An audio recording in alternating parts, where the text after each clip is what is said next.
Hello, card floppers. Welcome to One Pack Frenzy, where we open one pack of trading cards for honor. So this year is the 25th anniversary of a card game that was not as influential as Magic, but really held out in the long run. It ran for 20 years. That game is, of course, Legend of the Five Rings, which is a company that would later on make the game Doomtown, which I did a previous video of. If I wasn't doing this on my phone, I could probably link to it in the thing below. I don't know. I haven't decided yet. Don't quote me on that. Anyway, Legend of the Five Rings is you are playing one of the great clans. There's 13. There's 12, 13. It's kind of each one named after a certain animal, except for Shadowlands. Anyway, it is very different from different from the card games at the time, and also different than now. Honestly, you had you had about 4 different victory conditions. It was military, where you knocked out all your opponent's territories, which they had 4. There was honor victory, where if you started the round with 40 honor, you won. Dishonor, where if your opponent was at negative 20 honor, they lost. And enlightenment, which you put out, you had all 5 rings into play, and that was the most difficult one. And one of the things that L5R did that, honestly, I have never seen a card game do since, is that tournaments influence the story. So if a certain clan won a certain tournament, the storyline would be favorable towards that clan, or whatever that clan did would influence the story. It was very interesting. They also had a thing where they did the Rolling Thunder, which was they released 9 sets in a year, and it was small sets. It was 50 cards, but they did that Rolling Thunder with L5R and with Doomtown too.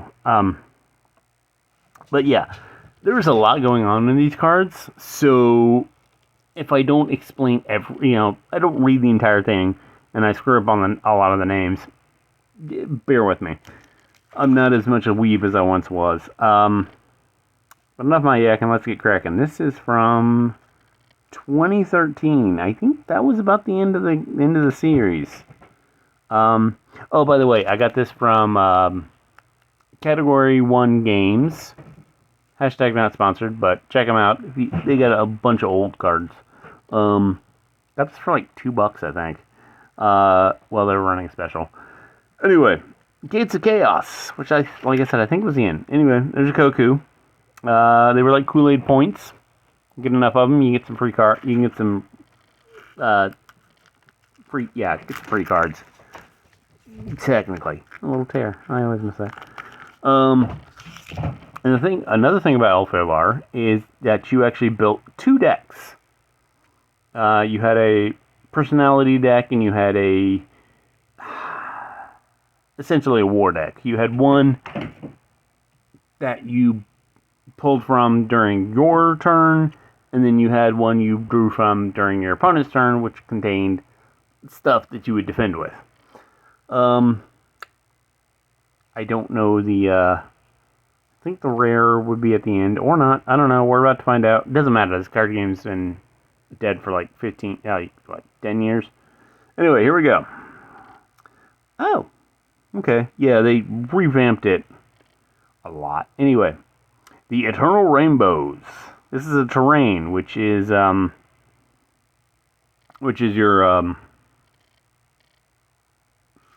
territory terrain. Battle. Main phase. Destroy a terrain if able. Put this terrain into play. Your target opposed personality has +2 focus. plus 2 force. Yeah, you had force and chi. Force was your attacking, chi was for magic. While this card is in play. Yeah, terrain, you added it to your territory. Your terrain kind of influenced the territory. This little number down here was for your battle total. So you get all your personalities together. They'd have little attachments, and your opponent would get there all together, and then you would draw. You both draw from that deck, and your opponent, you and your opponent, and then plus this number, whoever was highest would win, and the loser would have to discard personality and cards equal to how much they lost. Speaking of personalities, the Lost Colossus. He has a force of 6 and a chi of 5. Has no honor. Cost 8 to bring in, and has no personal honor. So, yeah, a lot of times if you play creatures or personalities that are for your clan, which would probably be listed down here, and also the art, the border would tell them what they were for. You could take their personal honor. Well, no, this is personal honor. This is how much honor your clan needs to be to bring them into play. That's right. It took me a minute. But yeah, you could take their personal honor and add it to your clan honor. You know, I'd say you boost. Anyway, after the Lost Colossus enters play, bow it. Bow is tap. Will not attach cards, so we can't add stuff to them. Will not challenge. You may not target the Lost Colossus with political actions. So basically, it's just there to soak up stuff. Speaking of attachments, Lantern Oil. Doesn't give any bonuses. Doesn't cost anything. The attacker may not take engage actions at this item's battlefield. Okay. So it's a lantern, you can see. The Breeding Ground. Oof. What's going on there? It's a stable, which you add to, yeah. Cost 1, limited. What is that? It must be something I added. Pay something. Give your target personality Conqueror. Nice. Chaos of Battle. Give 1 or 2 target opposed personalities a force bonus equal to the number of different clan alignments on personalities at the current battlefield. Oof. That sounds like a lot going on there. Akoma Jaku.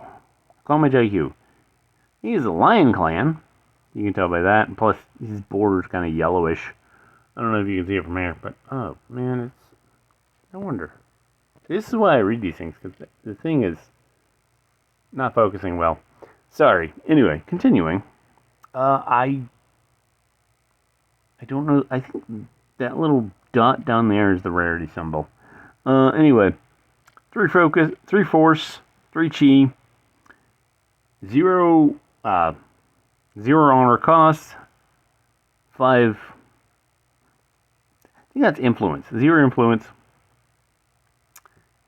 5 cost, 2 personal honor. Invest. Oh, that's new. Playing Clan Samurai Scout. Refill the province Jiku enters play from face up. After this card enters play, you may also pay the invest cost to get this effect once. Okay, yeah, 1. Okay. Mukudori's Wisdom. Karmic. Repeatable limited. I gotta go. Pay 2. Yeah, pay 2. Discard a karmic card from your hand to draw a card. Basically cycling. Battle. Open. Open is like main phase. Straighten. Bow a target ring. If you got a ring. Izawa Norimichi. Phoenix Clan. Uh, 4 force, 5 chi. You need 8 honor to bring him in. Plus 9 personal honor of 3. Now, a lot of this, some of this doesn't work. Some of this attaches. Some of this you need. Phoenix Clan, Earth, Elemental Master. Experience. Now, Lorcana does this too. So, but in L5R, you could take, like, you'd have level 1 experience with level 2. You put this one on top of your previous Izawa Normichi.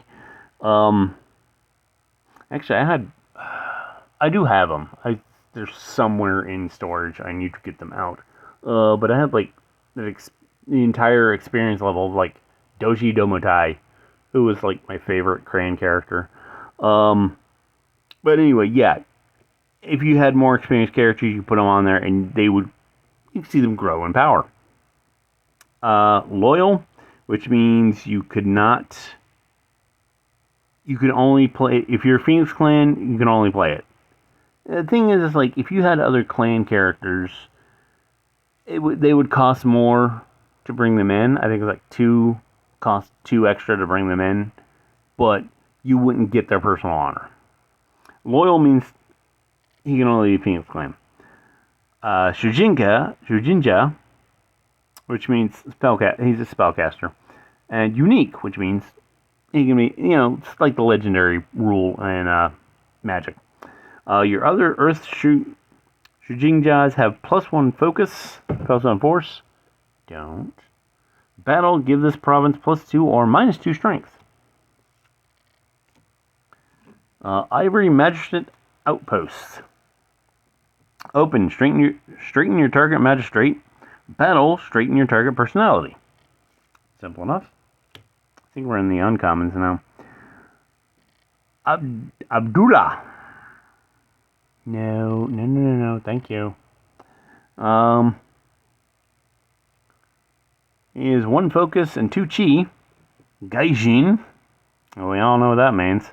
Jackal, Shujinja.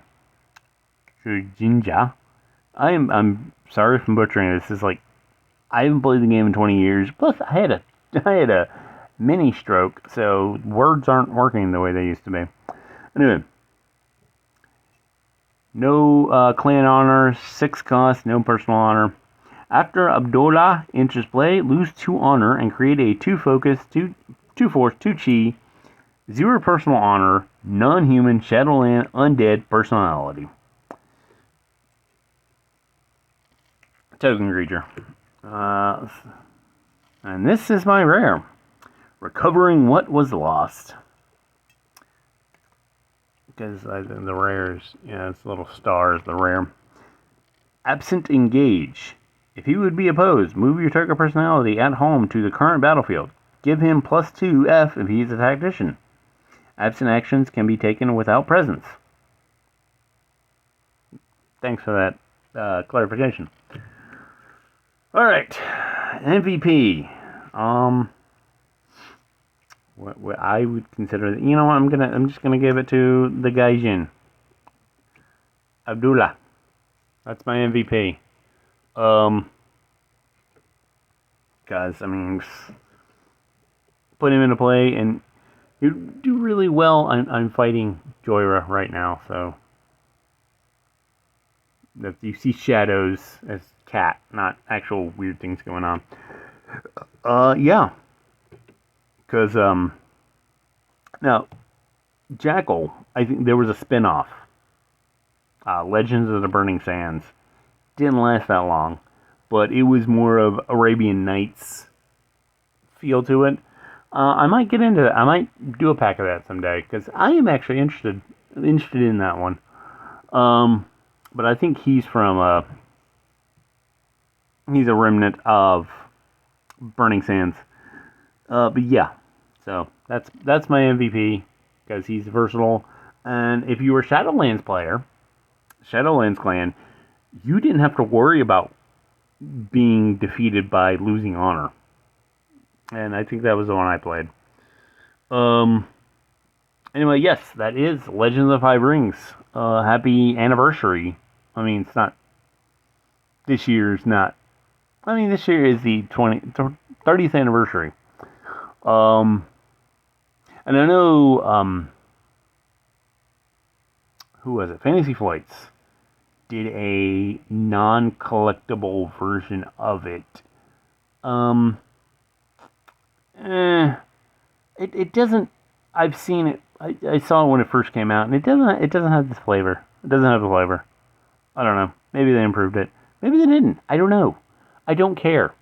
But anyway, I will see you tomorrow. Have a fantastic day, and keep yourself honorable among all else.